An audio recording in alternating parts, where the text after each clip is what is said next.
Hi, it's Mary Lynn here with some of my buddies, my new buddies here, and we're going to have a discussion about pouring ideas. Kindness Matters podcast is really what it's called, but I decided to merge pouring ideas into Kindness Matters because they represent the same thing. So it's kind of like a group podcast, if you will. We're having a discussion about three topics, which is housing, climate change, and building community around that, those two kind of ideas.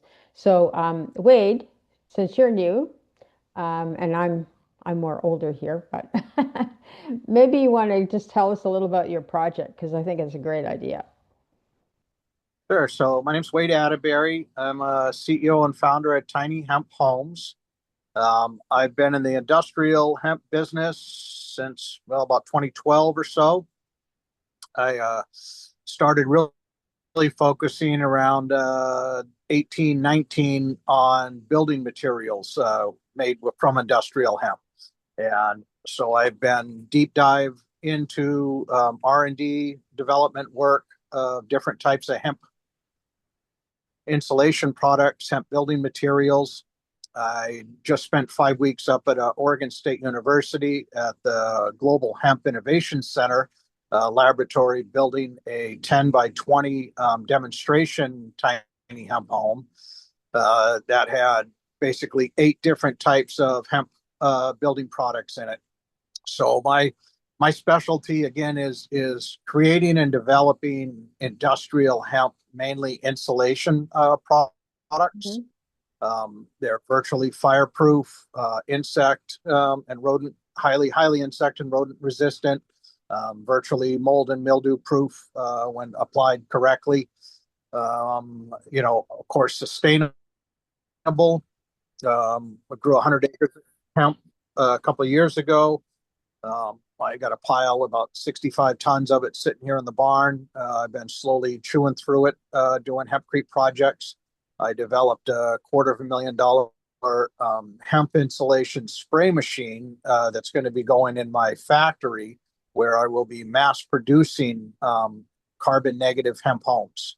And when I say carbon negative homes, a lot of people wonder what does that actually mean. So today, conventional builds, when we build, say, a 1,200 square foot home, we emit well over 20 metric tons of CO2 into the atmosphere. Hmm. That's, all of the gas for the laborers to go back and forth to a job site, the asphalt shingles, the plumbing, the electrical, the glass, the plastic, all of that. So it's very carbon emitting.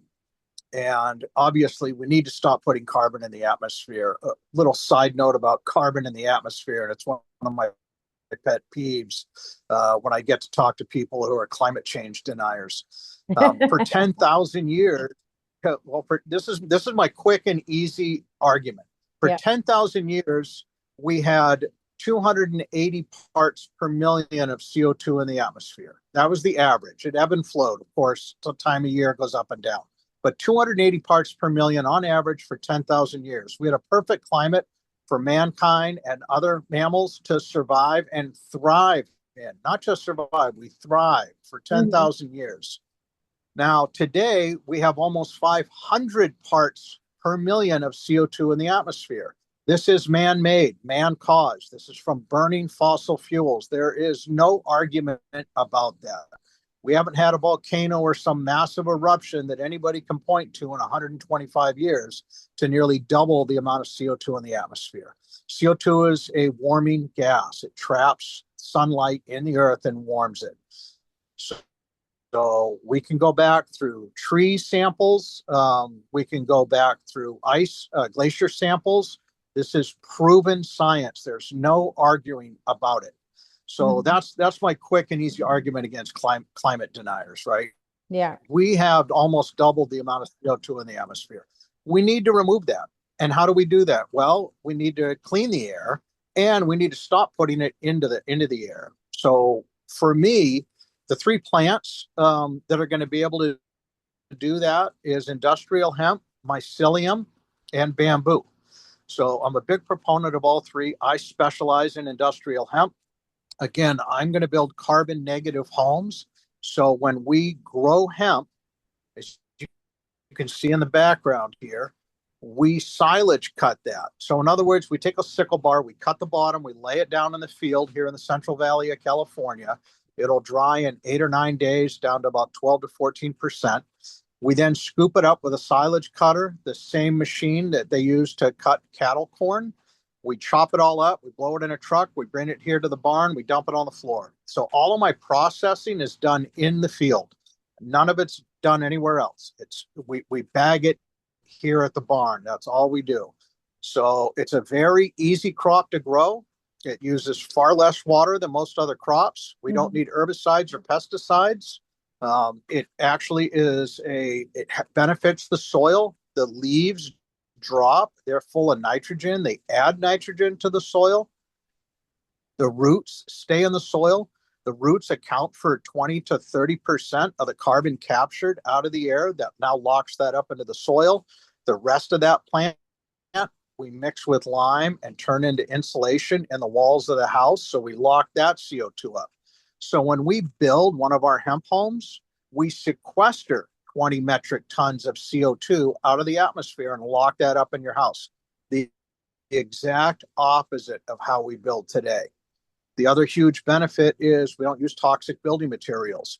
Vinyl floors, latex paint, sheetrock, fiberglass, foam insulation, asphalt, all this stuff that goes into our homes today is toxic. It creates a toxic environment. We use a metal roof. People say, oh, well, that has a high CO2 footprint. Well, the longevity of a metal roof for 50 years and the fact that every time it rains, it's not leaching tars back into the soil around your house is a huge benefit. We get longevity out of a metal roof. So again, by the time we add up all the carbon that we spent or burned to build our house, the roof, the electrical, the glass, everything else that goes in it, we're still carbon negative by 20 metric tons of CO2. So my motto is, yes, we can build our way out of the CO2 climate crisis.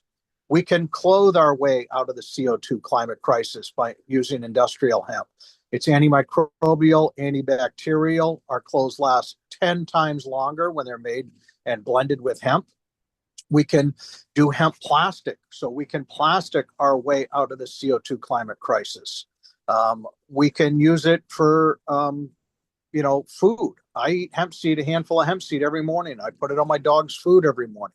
Yeah. There's so many benefits to industrial hemp. Yeah. Well, thank you, Wade, for your introduction of what you're doing and everything. And we have another guest, Rami, but he's kind of muted himself. So there. Oh, I'm here. Okay. Sorry.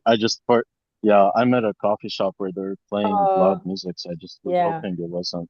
Yeah. So Is it maybe you coming? can Is give my a voice? quick introduction to who you are, and then I'm sorry, I'll go get Kate after. Well, Kate's Yeah. finished eating. Sure. So, can I just get a mic check to know if my voice is clear? Because these I can headphones hear you. usually do that. I can hear you fine. Can Okay, everybody else that's hear him? good. Yep, we can hear you perfectly. All right, perfect, great. So yeah, hi everyone. My name is Rami. I'm based in Austin right now, Austin, Texas, but I'm originally from Romania.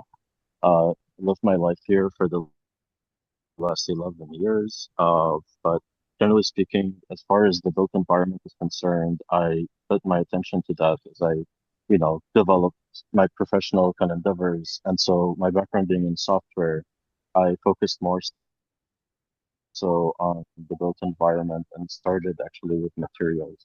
I mainly worked in pre-construction, so things that have to do with, decision making throughout early phases of a project has been a lot of what I've been exposed to. And a lot of my take on this was to kind of see, okay, where can technology help? How can things be made easier? Coming in really with this naivete, if you will, of challenging the conventions of why do we build the way we build? Why does everything look the same? The more I learn about things, the more, as you were sharing here, Wade, lots of things that we're overlooking, especially when we're talking about like toxicity of materials, indoor air quality, VOCs, all that stuff. So I found that in the last few years, the innovation in material science is on the scaling. I founded Method and Build 2.5 years ago, and that all started with the realization that there are more and more building material companies, but they were challenged by how they can enter the market, whether it be by them creating awareness and better understanding of what their products are and how they fit into a project, all the way to actual project implementation. And so a lot of that work right now has to do with how their product information can actually be consumed by systems so that their properties are actually well justified. You can kind of let less of one's loud opinion to kind of, narrate the conversation and rather let the data speak for itself. And so a lot of these materials contain a lot of properties and have properties that can prove why it might be a better choice. So for that reason, I find that technology can also play a big role in sort of these shifts and adoption narratives. But generally speaking, my focus is on air quality and noise pollution. So I've tried to refine my focus in terms of what I want my pillars to be for how I want to like tackle this big challenge. And so these two are the pillars by which I'm kind of guiding myself around, realizing that there are quite a few solutions here that apply both to new construction and existing. So I'm pretty excited to Hmm. meet more folks who are just as interested in kind of pushing more for better quality living and spaces that can exist. And Where are you located? Thank you. so right now I'm in Austin Okay. these days. Uh, yeah, but I'm definitely looking across in many ways. I feel like Texas right now has become such an obvious choice for almost everyone who's trying to pursue some kind of project. And for that reason, I'm starting to feel like in terms of like finding good markets, it feels like, well, this is just going to be, exploited in ways that I don't want to deal with. And also, it's just that the environment, in many ways, I feel like there are other places that I could focus more on. And I'll be very excited to kind of like So consider other areas for my. Austin, Texas has actually adopted hempcrete into their IRC code. So that's awesome. Yes, they have. I was actually at that launch party. Right. It was, yeah, the center of gravity for, uh, there's a group here where they do a lot of that. And yes, they did get approved by the building. Uh, but again, the types of projects that exist in this area and so on, I think there are all sorts of interesting takes. Zoning is also being very flexible with sort of how you might shift the zoning around a certain project depending on how it makes sense for that locality. Um, but yeah, I mean, fundamentally at this point, for me, it's all a learning journey to see what projects are emerging and what makes sense for, what spaces people need. Great. Great. Thank you. Kate, do you want to introduce yourself? Sure. My name is Kate Amon. I am with Fremont for Everyone. We are advocates for affordable housing and for upholding the rights and dignity of the unhoused. And I am based in Fremont, California. Cool. So Kate and I used to be a member of Fremont for Everyone. I don't, so, but I've broken off because my focus is more about housing. So anyway, I really was hoping that we just have a nice conversation. I think we've got a great start about, building materials and what Rami's interest is all about the carbon. And so the idea for me of doing the show is just basically let's have a discussion about some things that you'd like to see changed and what should we do about them and go from there. So I'm building a housing complex, a neighborhood complex. It's called the Kindness Village. So I'm just exploring lots of different avenues. So I just thought, well, better way to talk about things that we can make the village better, for climate-wise sustainability and what we use for building materials. I have a lot of people saying, I hope you're going to do this. I hope you're not going to do that. And I'm going, well, we'll see what happens. So I maybe Rami and Wade, you could talk a little bit more about some of the challenges you see in the housing factor of the industry. I know that I'm excited to hear that Texas adopted hemp into their building code. Just, Uh, Au- pardon me? just Austin. Oh, Just Austin, just Texas. Austin. Okay. Not all, not all, the whole Texas didn't change. No, only Austin. Yeah. So we would love to see, California, period, the whole state adopt Yeah. more hemp. Is there anybody in California that's doing that, Wade? So we're working on that. It's it's in the IRC code. Still needs to be adopted, county to county codes, building Hmm. codes, which again, it's just that's our system. That's how it works. But if you can get your architect and your building inspector on board, you got a pretty good chance. Hmm. So one of the things I do is, I teach Hemp Creek classes, and we encourage people to invite their architects and their building inspectors out to the classes, because once you put your hands on it, you see it, you talk about it, you understand it, then it's a lot easier for a building inspector to get behind it. Uh, the architect, the designer, the engineer is the person who has insurance, right? Hmm. That's who the state is going to go after if there's a failure. The homeowner will go after if there's a failure. So Right. you need to get your engineer on board. And same thing, once they go to a course and they understand it and they see it, then it's a big difference. It's night and day difference. Education, right? It's all about educating people. Right. So it's about educating the right people. Yeah.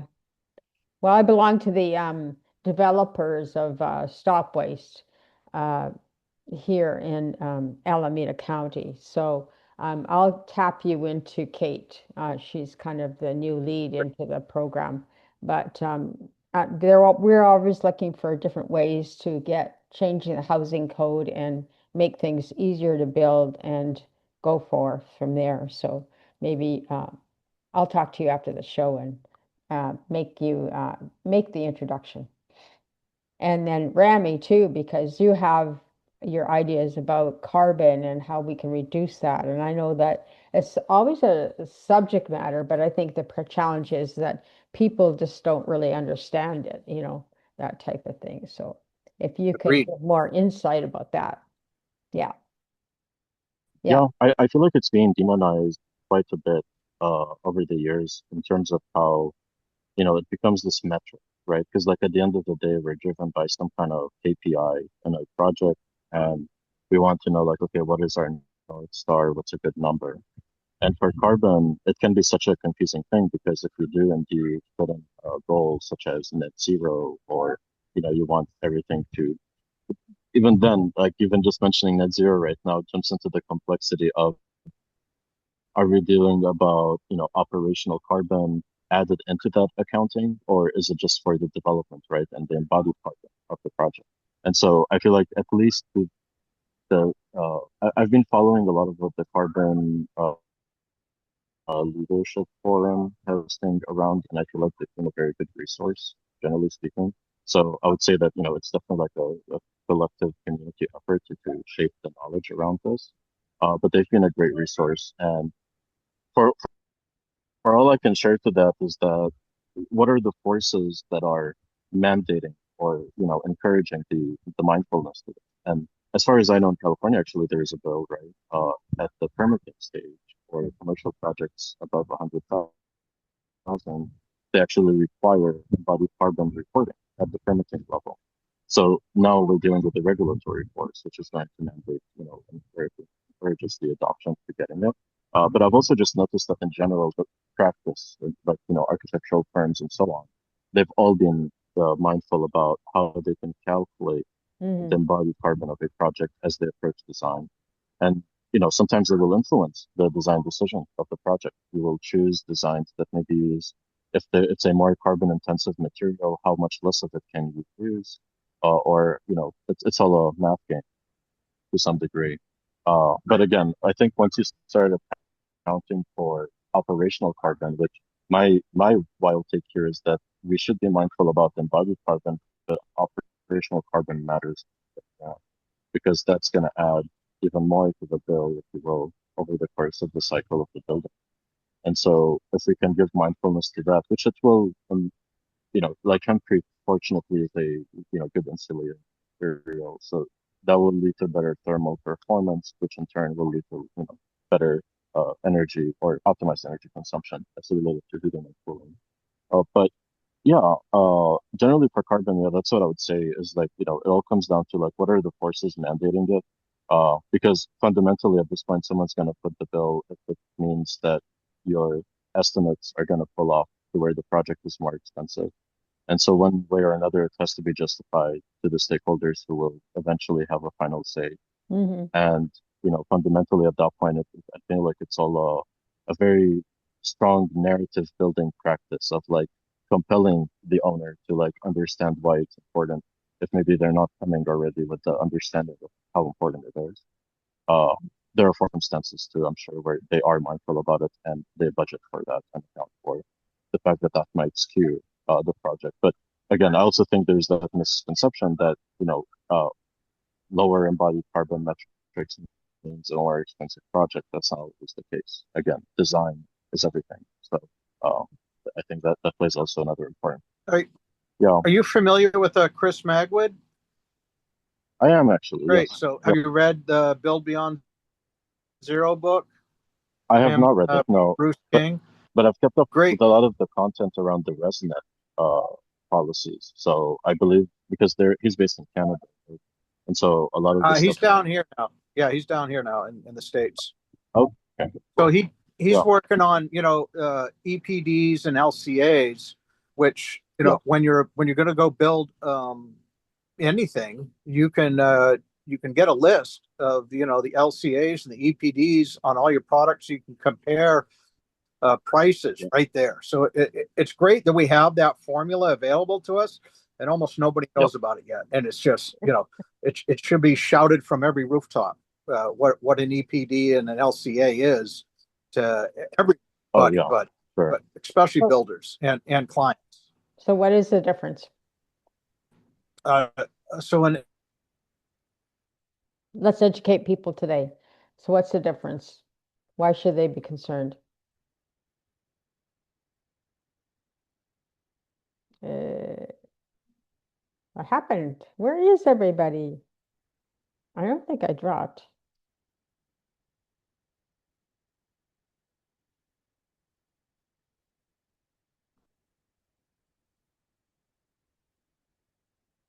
Hello?